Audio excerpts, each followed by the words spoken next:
What if love wasn't just romantic, but the healing force that brings a whole family together? In this heartwarming story, Diem selflessly cares for Toan's sick grandmother, earning not only her gratitude but a place in her heart. As the grandmother recovers, she urges Toan to embrace love over ambition, reminding him that family is life's true treasure. With wedding plans in motion and Diem's young son welcomed with open arms, the home fills with laughter, hope, and new beginnings. Don't forget to like, subscribe, and turn on notifications. You won't want to miss this journey of love, healing, and family.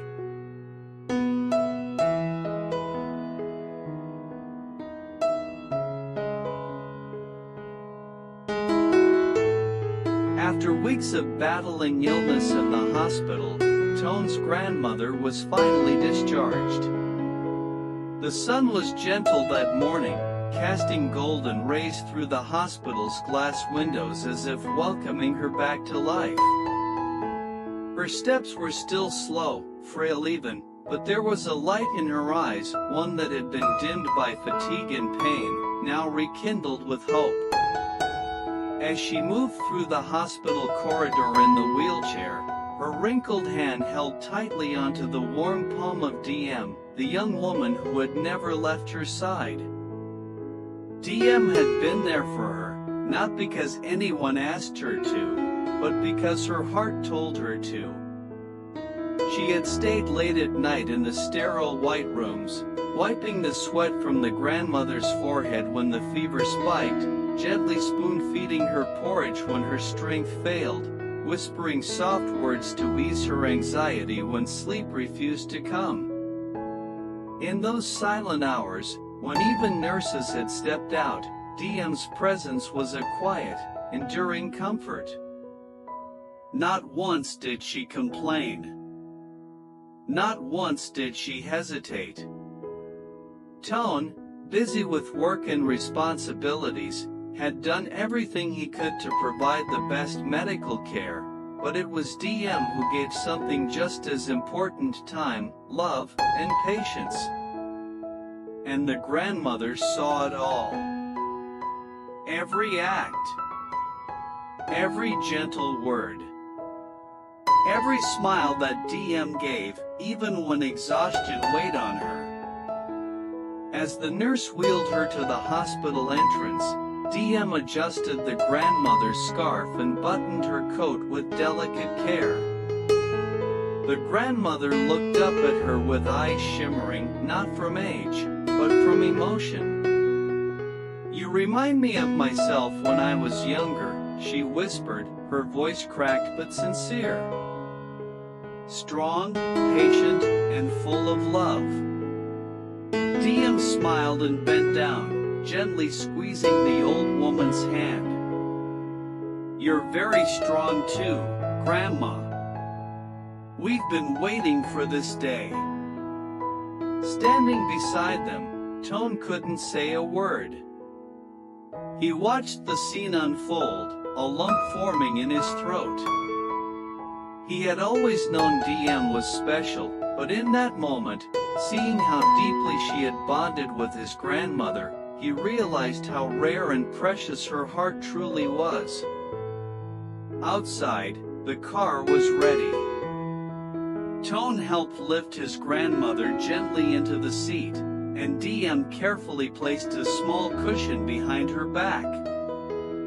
Before the door closed, the grandmother turned to look at Diem once more, her hand trembling slightly as she reached out and touched her cheek.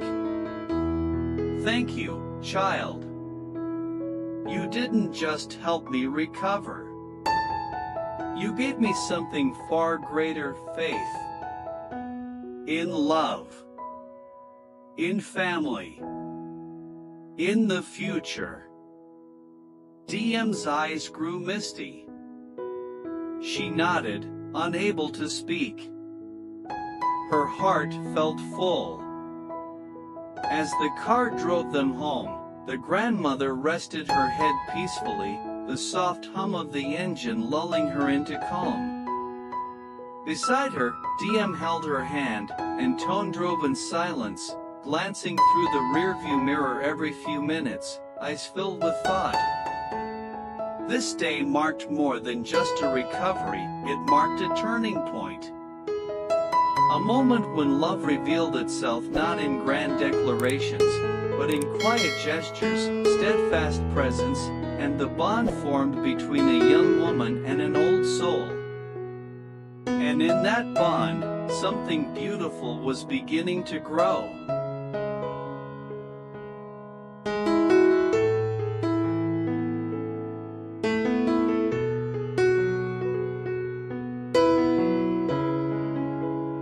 Back home, the scent of old wooden furniture and jasmine tea greeted them like an old friend. The living room, quiet yet warm, felt almost sacred that day. Toan helped his grandmother settle into her favorite armchair by the window, the one she used to sit in every afternoon to listen to the rustling leaves and distant sounds of children playing in the alleyway.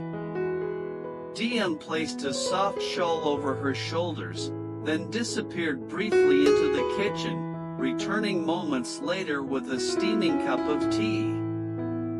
The grandmother took it with a nod of thanks, her eyes following Diem's every move. It wasn't just appreciation, it was affection. A quiet kind of admiration that bloomed from days of silent understanding and deep companionship in the hospital. As the wind stirred the curtains gently, the old woman took a small sip of her tea and turned to Toan, who had just taken a seat across from her. "Toan," she began softly, her voice clear despite the weight of years in it, "I've lived through many seasons of this life. I've seen the joy of success, and I've tasted the emptiness it can leave behind if there's no one waiting at home.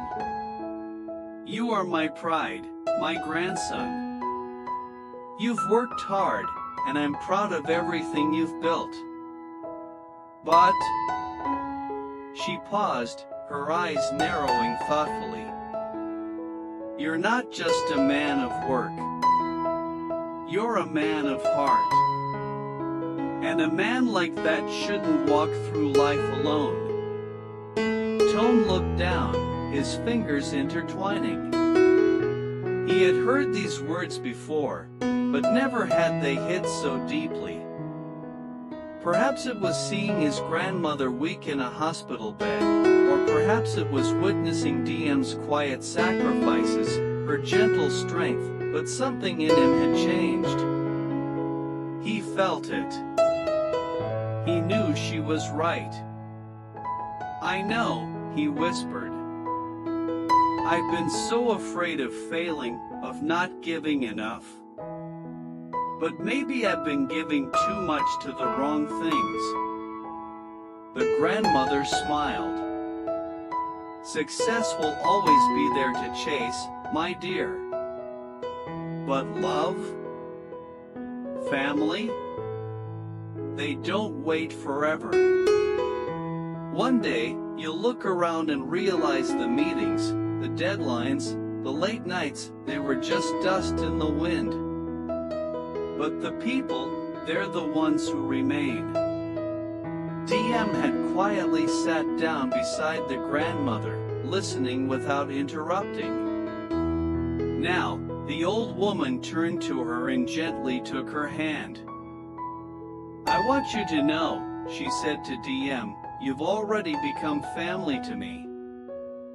The way you cared for me when I had nothing to offer in return, it speaks louder than words. You didn't just treat me like Toan's grandmother.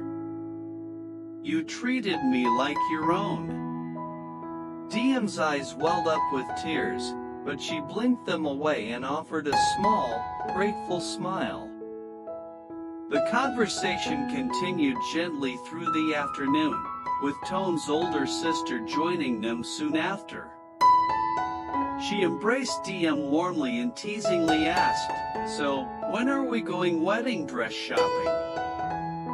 They all laughed, but beneath the laughter was sincerity. A mutual, unspoken agreement was beginning to form that this woman, this love, was already part of the family. The grandmother leaned back in her chair, her tea now half finished, and let out a soft sigh of peace.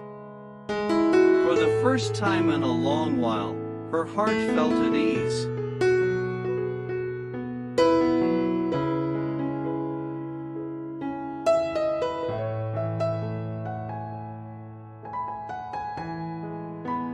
In the weeks that followed, something beautiful began to blossom within the household, an unspoken shift from quiet companionship to shared purpose.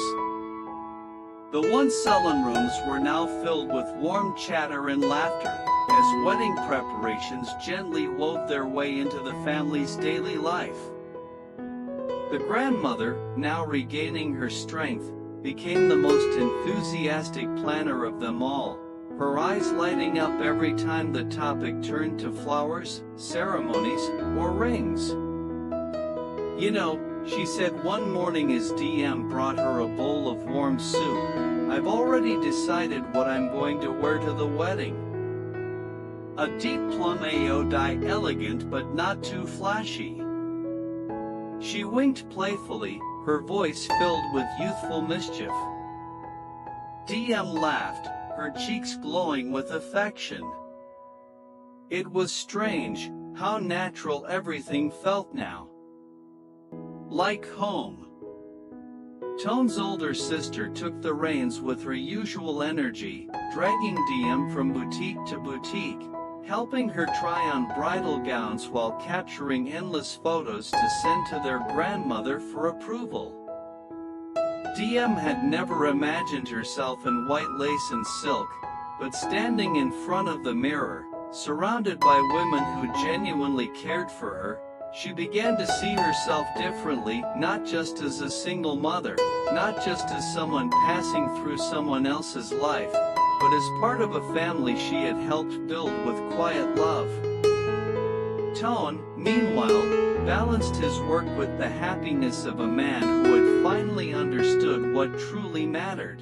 He came home earlier now, sometimes surprising DM with small things, a new cookbook she'd been eyeing, a bracelet he saw in the window that reminded him of her, or simply his presence in the kitchen while she cooked.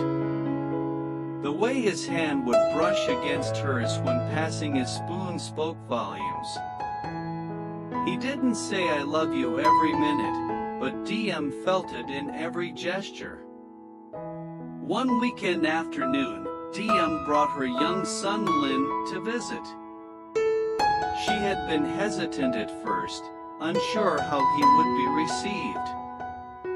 But the moment the boy stepped into the living room, the grandmother opened her arms wide and smiled with a warmth that melted away all fear. "Come here, little one," she said. "We've saved your seat at the table." Lynn, a shy boy with wide, curious eyes, clung to DM's side at first. But soon, he was helping the grandmother water her plants, listening to her stories, and giggling under the tickles of Toan's sister. Toan himself kneeled beside the boy that evening, tying his shoelaces and asking about school. No one treated Lynn as an outsider, not for a moment. That night, as DM tucked Lynn into the small bed prepared just for him, she looked around the room lit softly by a nightlight and felt tears sting the corners of her eyes. This wasn't just a house anymore. It was a haven. Downstairs, the grandmother and Toan sat by the fireplace, a gentle silence between them. "Finally," she said, "you've chosen well, Toan. Not just a good woman, but a good mother. That kind of love, it holds a family together." Toan nodded, eyes distant but peaceful. "She saved us all, Grandma." without ever asking for anything in return. Outside, the wind rustled the garden leaves as if whispering a blessing. Inside, love quietly took root in each corner of the home. The wedding would come, the documents would be signed, but this warmth, this closeness, was the true beginning of their forever.